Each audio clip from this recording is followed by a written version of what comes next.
오늘 기쁜 성탄절입니다. 우리 하나님께 영광 올려드리고 말씀 증거하도록 하겠습니다. 하나님께 영광 올려드리겠습니다. 할렐루야.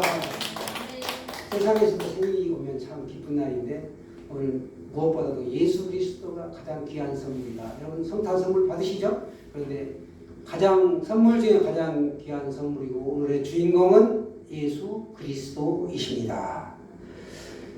사실 예수님은 미가서에 보면 베들레헴 유다 땅의 적은 고을인 베들레헴에서 탄생하신다라고 예고가 되어 있으신 대로 오셨습니다. 그런데 이 교회들이 지금 12월 25일을 성탄일로 지키고 있습니다. 그런데 정확하게 엄밀히 따지면 12월 25일은 성탄절이라고 할 수가 없지요. 왜냐하면 우리 서방교회와 천주교에서는 12월 25일로 기념하여 지키고 있고 동방교회에서는 1월 6일을 지키고 있습니다. 어떤 교회에서는 1월 7일을 성탄절로 또 지키고 있습니다. 왜 그런가 하면 태어난 날짜가 정확하게 성경에 명시가 되어 있지 않기 때문에 사람들이 이렇게 각기 교단에 따라서 이렇게 달리 지내고 있습니다.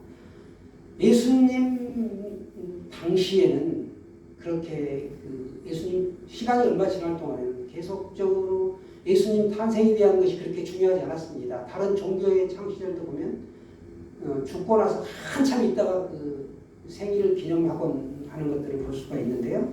그 당시에는 가장 중요한 게 뭐였냐? 예수님의 죽음과 부활하심. 이게 중요했기 때문에 탄생은 그다지 비중을 차지하지 않았습니다. 그런데 이게 점차 시간이 흐르면서 이단과 사설로부터 공격거리가 됐고 빌미가 되자 이제 어느 날을 정해가지고 탄생일로 기념해야 되겠다라고 해가지고 그 날짜를 정하게 된 것입니다. 중요한 것은 예수 그리스도가 이 땅에 왜 오셨는가입니다. 예수님의 진짜 생일이 언제인가를 모르는 것은 차치하고라도 진짜 중요한 것은 예수님이 이 땅에 오신 이유가 있다, 목적이 있다라는 거예요. 예수님은 참빛으로 이 세상에 오셨습니다. 하나님이 계획하신 대로, 하나님께서 계획하신 대로 예수 그리스도를 이 땅에 보내주셨습니다. 그래서 예수님은 어두운 이 세상에 참빛으로 오셨습니다. 그 예수님을 믿는 것, 그것이 바로 우리의 믿음입니다. 오늘 성탄절을 맞이하면서 우리가 예수님께서 오신 의미를 다시 한번 살펴보고 또 그 성탄의 의미를 되새기면서 우리가 앞으로 어떻게 믿음 생활을 해야 될 것인가 다시 한번 되짚어보는 귀하고 복된 날이 되었으면 좋겠습니다. 오늘 우리가 함께 마지막 절 요한복음 1장 14절을 같이 합독했는데요. 다시 한번 보도록 하겠습니다. 시작. 말씀이 육신이 되어 우리 가운데 거하시매 우리가 그의 영광을 보니 아버지의 독생자의 영광이요 은혜와 진리가 충만하더라. 아멘. 은혜와 진리가 충만하더라. 말씀이 육신이 되어 오셨다. 그런데 그 말씀이 육신이 되어서 말씀이 로고스죠. 로고스가 육신이 되어 예수 그리스도가 우리와 똑같은 몸을 입고 이 땅에 오셨다라는 것입니다. 그리고 어떻게 하신다? 우리와 함께하고 계시다라는 것을 말씀하고 있습니다. 헬라어로 보게 되면 이 의미가 언어에는 장막을 쳤다, 함께 하신다라는 걸 장막을 쳤다. 우리와 함께하고 계시다. 그 장막 안에. 지금 이곳에 계신다고 그랬죠. 예수님 임마누엘 하나님으로. 예수님은 또 다른 이름이 임마누엘인데 지금 이곳에 계시다라는 것입니다. 우리가 어떤 의미에서 보면 이스라엘 백성들하고 똑같습니다. 이스라엘 백성들이 광야 학대받다가 출애굽을 하죠. 출애굽을 하면 고생 끝 행복 시작인 게 아니라 광야가 기다리고 있었다는 거예요. 그런데 우리도 마찬가지예요. 예수님을 내가 믿기로 작정하고 이제 믿기 시작하면 탄탄대로의 길을 걷는 것이 아니라 그때부터 하나님의 다루심이 펼쳐진다는 거예요. 광야 같은 인생이. 내 마음대로 멋대로 살았던 그 인생을 하나님이 이제 조각을 빚어가듯이 다듬어 간다는 거예요. 그러면 이제 광야의 삶이 시작되는 것이죠. 언제까지? 그 사람이 하나님의 성품대로 빚어질 때까지 연단이 계속되는 것이죠.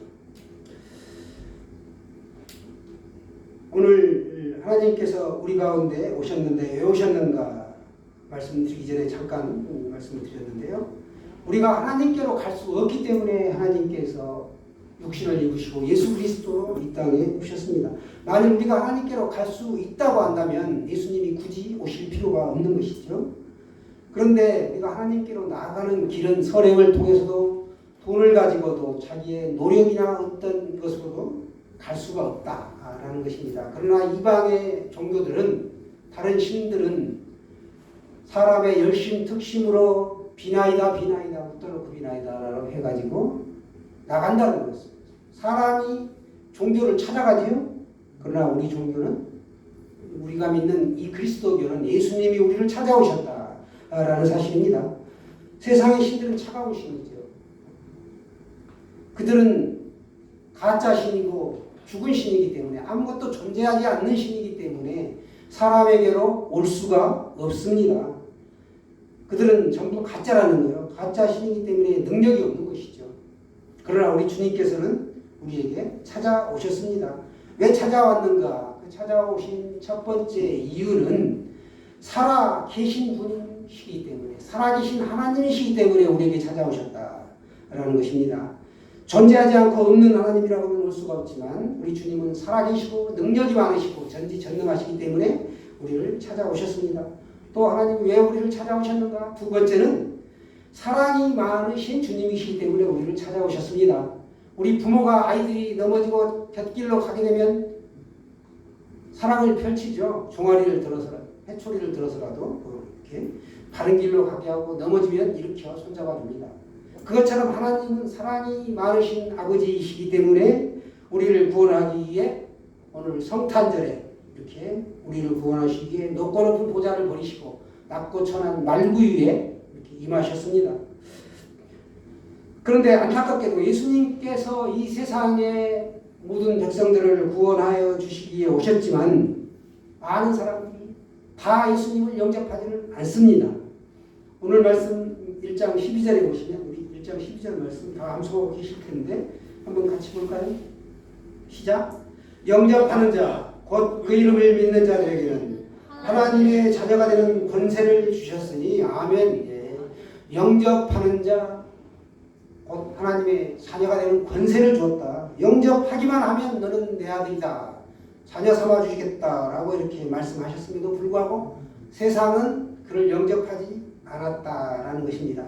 우리에게 영적인 선물로 예수 그리스도를 이 땅에 보내주셨음에도 불구하고, 생명을 주시고 참 빛으로 오셨음에도 불구하고 저들이 모셔드리지를 않았다는 겁니다.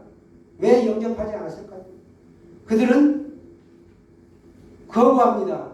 자기의 마음 중심에, 그 중심의 자리에, 왕이 되는 자리에 다른 것들이 차지하고 있었다. 가짜 신이 그 마음의 중심을 차지하고 있었기 때문에 예수 그리스도를 모셔드리려고 하지 않았다라는 것입니다. 그 자신들의 왕자를 비워야만이 예수 그리스도가 그 안에 자정할 수가 있는데, 그들은 그 가짜 신을, 힘없고 존재하지 않는 것을 끝까지 붙잡고 같이 그 신과 더불어 살면 자기가 행복하고 더 타당하다라고 여기고 그 가짜 신을 붙잡았다라는 것입니다. 예수님이 오신다고 하면 그 왕을 쫓아내버리고 가짜 신을 버리고 예수님을 붙잡고 예수님 나의 왕이 되어주십시오 하고 그 자리를 기꺼이 내드려야 하는데도 불구하고 그들은 그 자리를 내버리지 않았다. 끝까지 자기가 좋은 대로, 자기가 택한 대로 멋대로 살았다라는 것입니다. 여기 의자 있잖아요. 마음 중심에 의자가 있습니다. 우리 한 마음 가운데 하나님과 나 사이에 아무것도 존재하지 않고 오직 예수 그리스도만 계셔야 되는데, 그 자리에 나의 탐욕과 고집, 욕심, 이기심 이런 것들이 자리한다는 거예요. 그러면 내가 예수님을 똑바로 모셔드릴 수가 없습니다. 이 가짜 왕을 쫓아내지 않고는 내가 예수 그리스도를 받아들일 수가 없다라는 것입니다. 이스라엘 백성들이 애굽에서 바로 왕을 섬겼죠.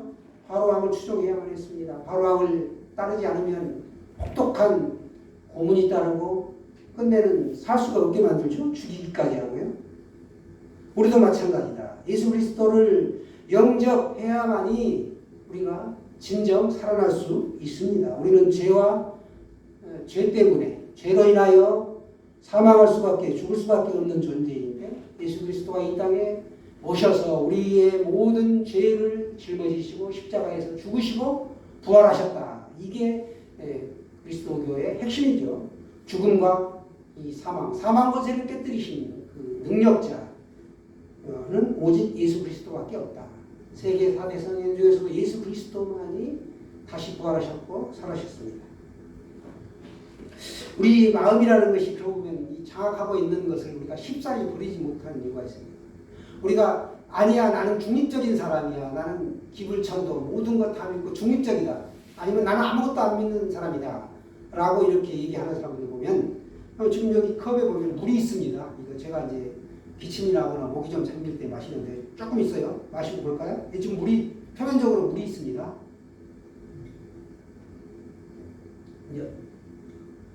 이제 이 물을 마시면 표면적으로 그냥 물이 없습니다. 그죠? 빈 컵이 됐어요. 빈 컵이. 근데 이게 우리가 눈으로 볼 때는 물이 없고 비어있는 것 같이 보이지만 실상은 여기에 공기가 가득 들어 있습니다. 그처럼 우리의 마음은 비울래야 비울 수가 없다. 무언가를 마음에 모셔드리게끔 인간은 창조가 되어 있다는 거예요. 종교성이 있다라고도 얘기하는데 내 마음을 비우고 예수님을 모셔드리지 않으면 그 자리를 다른 것이 차지한다라는 것입니다. 우리가 예수 그리스도를 내 마음 중심에 모셔드리시길 바랍니다. 우리가 예수님을 영접하기 위해서 새로운 왕을 모셔드려야 된다라는 걸 다시 한번 강조드리고 싶습니다. 그러나 사탄은 수시로 우리의 마음을 흔들고 우리의 마음을 자각하고 예수님을 믿지 못하도록 합니다. 헤롯이 그랬죠. 오늘날 동방 박사들이 헤롯에게 묻습니다. 우리가 먼 곳에서 동방에서부터 별을 보고 찾아왔는데 이스라엘에 새로운 왕이 태어났다는 소식을 듣고 찾아왔습니다. 도대체 그 새로 태어난 왕이 어디에 계십니까? 라고 헤롯 왕에게 묻죠. 그때 헤롯 왕은 뭐라고 대답합니까? 자신이 아닌 누군가가 왕으로 태어났다는 것을 용납할 수가 없었습니다. 그래서 헤롯 왕은 예수님을 죽이기 위해 혈안이 되죠. 왜냐하면 자신의 마음 가운데 누군가가 왕으로 대신, 자기가 왕인데 누군가가 대신한다는 것을 참을 수가 없었던 것이죠. 우리 결혼할 때도 마찬가지예요. 남자가 여자를 선택하면 세상의 모든 여자를 버리고 그 여자 한 여자를 선택하는 것처럼 남자도 마찬가지죠. 이 여자 저 여자 다 하면 결혼이 될 수가 없는 것이죠.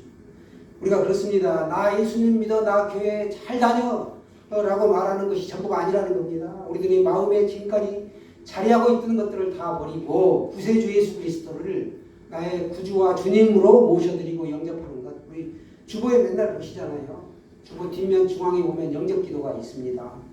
우리가 예수 그리스도를 선택하도록 우리는 예수님이 이 땅에 오셔서 우리에게 요구하고 계십니다. 너희들의 마음 왕자 자리, 왕자의 그 자리에 나를 받아들여라 라고 강권하고 계십니다. 주님만이 나의 왕이시라는 거예요. 이걸 믿으시길 바랍니다. 이 믿음으로 고백하고 영접하는 것. 그럴 때 그 사람은 예수 그리스도의 인친 사람이 되는 거죠. 도장을 꽉 찍었다는 겁니다.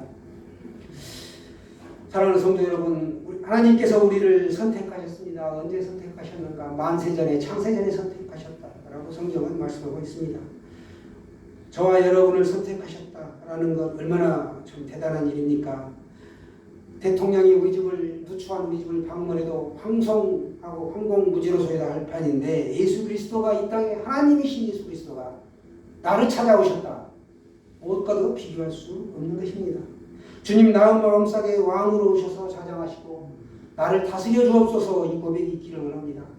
저와 여러분이 기도하는 가운데 날마다 주님과 교제하며 우리 모두가 예수 그리스도의 이름으로 복된 나날을 사시기를 축원합니다.